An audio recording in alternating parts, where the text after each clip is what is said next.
వరంగల్ జిల్లా నర్సంపేటలో RTC driver suicide attempt చేశాడు. 2 రోజులుగా సమ్మెలో పాల్గొంటున్న శంకర్ గౌడ్ నర్సంపేట బస్టాండ్ ఆవరణలో ఒంటిపై పెట్రోల్ పోసుకొని నిప్పంటించుకున్నాడు.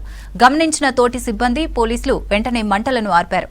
తీవ్రంగా గాయపడిన డ్రైవర్ను చికిత్స కోసం నర్సంపేట ఏరియా హాస్పిటల్కు తరలించారు.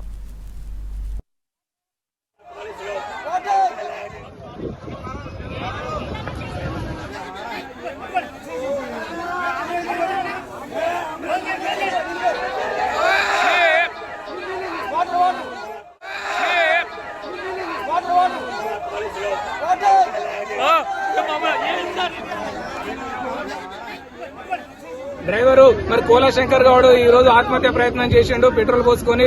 మరి ఎవరు కూడా రాష్ట్ర వ్యాప్తానికి చెందిన ఆర్టీసీ కార్మికులు ఎవరు కూడా ఆందోళన చెందవలసిన అవసరం లేదు. ఎవరికి కూడా ఉద్యోగాలు పోవు. అవసరం అనుకుంటే వారి ఉద్యోగాలను కూడా తీసేద్దాం. మరి గత కేసీఆర్ గారి ప్రభుత్వాన్ని కూడా నట్టేట మనం ముంచినాము, ఓడగొట్టినాము. మరి ఒక ప్రభుత్వం కాకపోతే ఒక ప్రభుత్వము మా ఆర్టీసీ కార్మిక సమస్యలను ఏ ప్రభుత్వం కూడా పట్టించుకున్న దాఖలాలు లేవు. మరి ఆర్టీసీ పుట్టిన కాడి నుండి 1932 నుంచి ఇప్పటికి కూడా నానా అవస్థలు పడుతున్నాము, నానా ఇబ్బందులు పడుతున్నాము. మరి ఆరోగ్య సమస్యలైనా, ఆకస్మిక మరణమైనా, రిటైర్మెంట్ చేయమంటే రిటైర్మెంట్ అయిన ఉద్యోగుల ప్లేస్ లో కూడా మేము ఈ రోజు ఉద్యోగాలు చేస్తాము. ఈ రోజు మహాలక్ష్మి పథకం తీసుకొచ్చి గతంలో 40 మంది 60 మంది ఎక్కిన బస్సులో ఈ రోజు 120 మంది 150 మందిని తీసుకుపోతాము.